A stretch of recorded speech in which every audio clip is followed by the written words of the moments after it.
스티븐 킹은 왜 또 스티븐 킹? 만약의 중독자, 공포의 제왕. 만약에 내가 2009년으로 돌아가 비트코인을 산다면? 만약에 내가 덤프트럭에 치여 다른 세계로 간다면? 만약에 내일 갑자기 좀비 아포칼립스가 시작된다면? 상상만 해도 흥미진진하고 또 아찔한 기분이 드는 이 만약에라는 문장. 이제 너무나도 복잡해진 마블의 세계관에서도 왓이프라는 시리즈가 발매될 정도로 매력적이죠. 흥미로운 이야기 대부분의 시작이 바로 이 만약에에 있습니다. 이번 인간연구소에서는 이 만약에를 창작의 기틀로 삼아 공포의 제왕이라고까지 불리게 된 스티븐 킹과 그 세계관에 대해 조명하고자 합니다. 1947년 9월 21일 메인주 포틀랜드에서 태어난 스티븐 킹은 원래 스티븐 폴록이었습니다. 아버지인 도널드 폴록이 성을 바꾸면서 킹의 성을 가지게 됐죠. 다른 성도 아니라 무려 킹이라니. 벌써 제왕의 면모가 보입니다. 아버지는 진공청소기 반문 판매원이었고 위로는 데이비드라는 입양된 형이 있었습니다. 안타깝게도 킹의 아버지는 그의 진면목을 보기도 전에 그가 2살 때 가족을 떠납니다. 그 부분은 유혹하는 글쓰기에서 담배 사러 나간 후 돌아오지 않았다고 밝혔죠. 아무튼 가장이 사라지자 경제적 어려움을 겪던 그의 가족은 여러 친척에게 의존할 수밖에 없었습니다. 그는 6, 7세부터 만화책의 장면을 베껴 쓰고 자기만의 이야기를 지어내기 시작했습니다. 특히 어머니가 내용을 베껴 쓴다는 걸 알게 되고 네가 더 잘 쓸 수 있다, 네가 직접 써봐 라고 말한 뒤부터 그의 창작 세계가 열리게 되죠. 그 이모인 게르트는 킹이 이야기를 써올 때마다 25센트씩 용돈을 주기도 했다고 합니다. 그가 초등학생 때 한 이동도서관 운전사에게 파리대왕이란 책을 빌리게 되었고 그건 그에게 소설의 존재 이유와 소설이 왜 필요한지를 알게 해주었습니다. 그때부터 본격적으로 소설가를 꿈꿨던 스티븐 킹은 고등학교에 와서 형이 일하는 신문사에 기고하기도 하고 친구들에게 자기 이야기를 팔기도 하면서 생활했죠. 대학교에서 아내인 타비사 스프루스를 만났고 단편소설을 잡지에 판매하면서 장편소설을 쓸 준비를 했죠. 인간 워드 프로세서, 인간 타자기. 그는 자서전 겸 작법서, 유혹하는 글쓰기에서 이렇게 말합니다. 하루에 4시간에서 6시간씩 읽고 써라. 시간을 낼 수 없다면 좋은 작가가 될 거라고 기대하지 마라. 누군가 떠오른다면 당신은 글깨나 읽으신 분입니다. 어쩌면 우리나라에선 스티븐 킹보다 유명한 작가죠. 바로 무라카미 하루키입니다. 그도 그의 하루 루틴을 밝히면서 5시간에서 6시간은 무조건 글을 쓴다고 말했죠. 우리나라에도 글은 엉덩이로 쓴다는 말이 있습니다. 글쓰기는 찰나의 영감이 아닌 노동과 같다는 의미입니다. 저도 어설프게나마 글을 쓰는 사람으로 이 말에 전적으로 동의합니다. 아무리 재능이 뛰어나도 노력하지 않으면 작품이 나올 수 없으니까요. 1971년 햄프턴 아카데미의 영어교사로 채용되긴 했지만 그는 거기서 멈출 생각이 없었습니다. 글쓰기 자체를 좋아했고 글을 쓰는 것을 당연하게 생각했습니다. 글쓰기 외에 다른 일을 한다는 건 상상할 수 없다고까지 했죠. 그의 말을 증명이라도 한 것처럼 지금까지 그는 60편 이상의 장편소설과 200편이 넘는 단편소설을 발표했습니다. 모두 잘된 것은 아니라 호불호가 갈리는 작품도 꽤 있지만 그의 대중성은 작품을 영화화한 숫자만 살펴도 실감할 수 있습니다. 개인적으로 좋아하는 샤이닝, 그것에서부터 쇼생크 탈출, 캐리, 그린마일, 미스트, 미저리 등 영화 좀 봤다고 하는 사람들이라면 잊을 수 없는 명작을 남겼습니다. 그렇다면 그는 주요 장르를 왜 하필 공포로 선택했을까요? 그의 세계관과 주변 배경을 조금 엿보도록 하죠. 공포의 제왕, 만약에 라는 마법. 조금만 살펴보면 스티븐 킹이 공포소설만 쓰는 작가가 아니라는 건 알 수 있습니다. 당장의 유명한 그린마일이나 쇼생크 탈출, 하트인 아틀랜티스 같은 경우 공포소설이라기보단 드라마나 판타지에 가깝죠. 하지만 대부분이 공포와 관련된 작품인 걸 부정할 순 없습니다. 스티븐 킹은 왜 공포라는 장르에 이토록 애착을 가졌던 걸까요?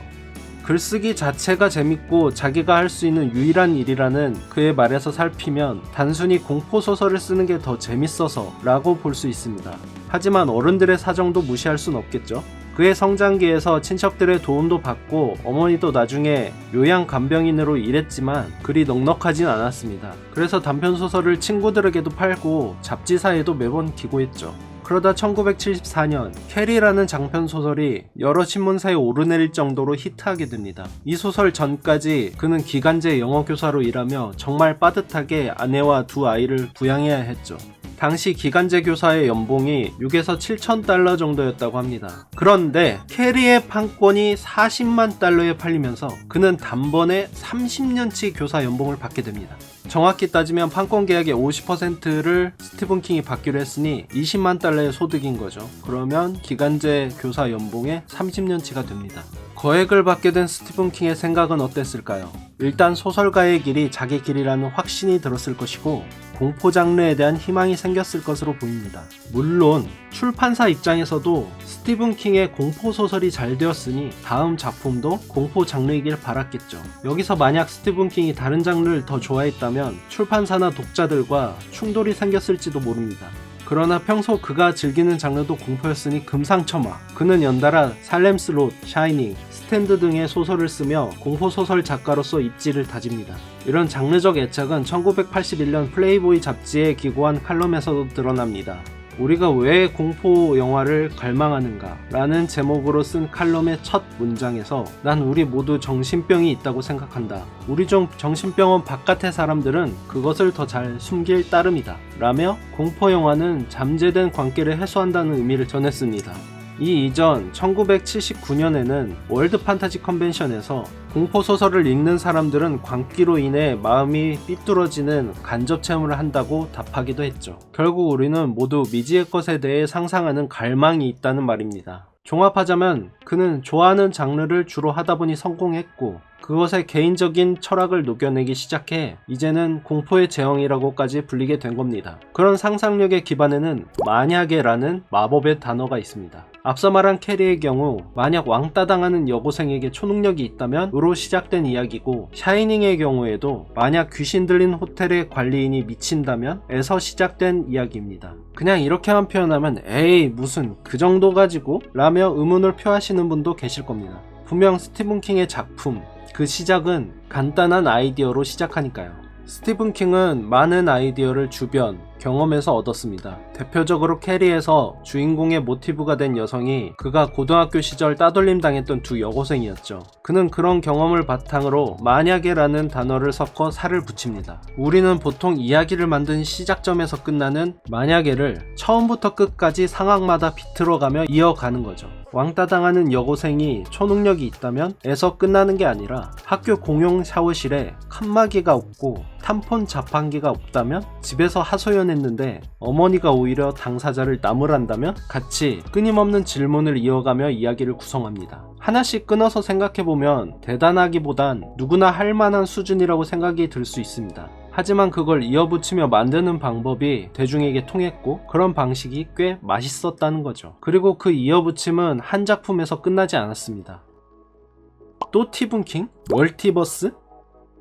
공포, 스릴러, SF 영화를 즐겨보는 입장에서 많이 듣는 소리가 있습니다. 바로 또 스티븐 킹 영화야? 그 정도로 수많은 작품이 영상화되고 영상화를 기다리고 있죠.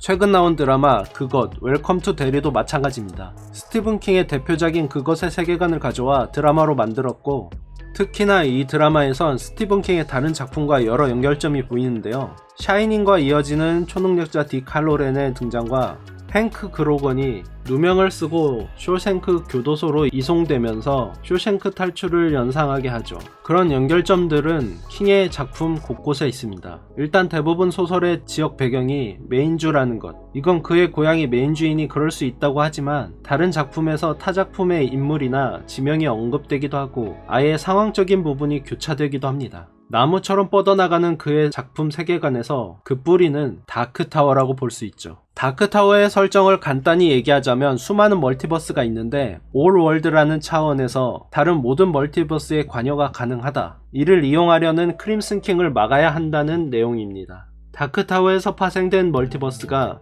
스티븐 킹 작품에 모두 얽혀 있습니다. 그것에 나오는 페니와이즈도 다크타워의 그레이트 원이라는 종족과 유사한 모습을 보입니다. 영화나 드라마에선 아직 나오지 않았지만 페니와이즈의 반대 성향을 지닌 거북이라는 존재도 다크타워에서 비슷한 역할로 나오죠. 워낙 오랜 기간 연재했기에 중간에 설정 붕괴나 스타일이 변하는 부분이 좀 있긴 하지만 스티븐 킹의 정수를 느끼고 싶은 분이라면 적극 추천합니다. 참고로 다크타워 영화는 별로였습니다. 다른 작품과의 세계관 연결은 한때 우리나라 웹툰계에서도 적극적으로 시도했었죠. 그러나 하나의 뿌리에서 나온 게 아닌 다른 나무를 교잡시키려다 보니 어설펐고 크게 성공하진 못했습니다. 여기서 스티븐 킹의 강점이 드러납니다. 같은 뿌리에서 나왔고 어차피 배경을 공유하고 연결점만 적절히 찾으면 되니 드라마나 영화로 만들려는 사람들에겐 큰 매력으로 다가왔죠. 다른 작품과 굳이 연결하지 않고 언급이나 뉘앙스를 주는 것만으로도 보는 이의 큰 호응과 반응이 예상되니 굳이 색다르게 꾸미지 않아도 됐던 겁니다. 결국 스티븐 킹이 또티븐 킹으로 불리는 이유는 그의 작품이 매력적이고 고정팬이 많아서도 있지만 세계관의 확장이라는 면에서 잘 익은 사과처럼 보인 것이죠. 특히나 프랜차이즈 영화에 열을 내는 서구권에서는 안정적인 파이프라인으로 보여 지금껏 그의 작품이 재탕, 3탕 되는 걸로 보입니다. 그러면 왜 이런 작가의 작품이 우리나라에선 인기가 없을까요? 미국에선 스티븐 킹, 한국에선 스티븐 루죠? 3억 5천만 부를 넘긴 판매량을 기록하면서 명실상부 세계적인 베스트셀러인 스티븐 킹은 한국에선 도합 30만 부를 조금 넘기는 상황입니다. 그것도 작법서 유혹하는 글쓰기가 10만 부 좀 넘게 팔렸다니 소설 쪽에선 힘을 못 쓰는 거죠. 뭐 도서의 불모지인 한국에서 그럴 수 있다고 하기엔 베르나르 베르베르, 무라카미 하루키는 각각 1300만 부, 5에서 600만 부 이상 판매한 것으로 추정되니 단순히 한국 사람들이 책을 안 사기 때문으로 치부할 수는 없습니다. 월드와이드 수익 약 7억 달러의 흥행을 한 영화, 그것도 한국에서는 88만 명 정도의 관객을 모으는데 그쳤죠. 그렇다고 인기 자체가 없냐고 묻는다면 스티븐 킹이란 이름과 작가라는 타이틀을 모르는 사람은 거의 없을 겁니다. 그럼 스티븐 킹의 작품은 우리나라에서 왜 이렇게 판매량이 저조할까요? 스티븐 킹에 대한 이해가 공포소설가이고 우리나라는 공포소설을 적게 소비한다는 분석도 그럴듯하지만 좀 단순하죠. 저는 가장 큰 이유가 감성과 공감대의 차이라고 봅니다. 거기에 하나 더 보태자면 한 장면을 이해하기 위해 너무 많은 에너지를 쏟아야 한다는 점도 포함하겠습니다. 대표적인 예로 그것을 살펴보면 광대가 나옵니다. 실제로 광대가 아니고 공포 그 자체지만 대부분 광대로 표현됩니다. 서양에서는 너무도 친숙한 공포의 대상이죠. 그런데 우리나라에선 그저 웃음거리일 뿐이죠. 전혀 공감대 형성이 되질 않습니다. 인터넷을 애용하는 사람들에겐 광대의 본 모습보다 주식 갤러리라는 사이트에서 사람이 죽는다고 라는 짤로 더 유명하죠. 물론 페니와이즈가 다른 모습으로 변해 공포를 일으키는 묘사들은 섬뜩하고 서늘합니다. 그러면서도 가학적이고 폭력적이죠. 우리가 흔히 생각하는 공포물의 모습과는 조금 다릅니다. 제 주변에서도 그것 영화에서 페니와이즈가 본격적으로 나오기 전이 그 후보다 훨씬 무서웠다는 이야기가 많았습니다. 서로 상상하는 공포의 모습이 달라 이해할 수 없는 지경에 이르는 거죠. 거기다 여기저기서 튀어나오는 초능력자들이나 초자연적인 현상들까지 합쳐지니 광대까진 이해하려는 사람도 점차 머릿속이 복잡해집니다. 활용점정은 제가 앞서 강조했던 넓은 세계관, 거기에 설명충을 곁들인 작품 한 권을 제대로 이해하기 위해서는 다른 작품도 전부 읽어봐야 할 것 같아 시도하기 전부터 망설이게 되죠. 아시는 분들이야 그것에서 디칼로렌이 등장하면 아 샤이닝에 나왔던 그 요리사 하고 놀라면서 반가워하지만 그게 아니라면 뭐 어쩌라고 가 됩니다. 한편으로 온전히 즐길 수 있는 작품들도 있긴 한데 거기에서도 팬서비스 차원인지 아니면 습관인지 다른 작품의 언급이 있습니다. 그러면 처음 접하는 사람들은 이게 맥거핀인지 복선인지 도무지 모르는 지경이 되죠. 아쉬운 부분은 또 있죠. 감성입니다. 스티븐 킹이 주변에서 많은 이야기거리를 찾는다고 했는데 그래서인지 미국식 감성이 아주 진하게 담겨 있습니다. 가끔 나오는 유머 코드도 우리나라에선 전혀 먹히질 않죠. 다르게 말하면 취향이 고스란히 서구권을 저격하고 있다는 거죠. 그렇다고 우리나라에서 아주 망한 것도 아닌 게 다들 명작으로 기억하는 그린마일과 쇼생크 탈출, 샤이닝, 미저리 등도 있으니까요. 그런 점에서 스티븐 킹은 고객층을 잘 타겟팅해서 글을 썼다고도 할 수 있겠네요. 배꼽 냄새 같은 작가.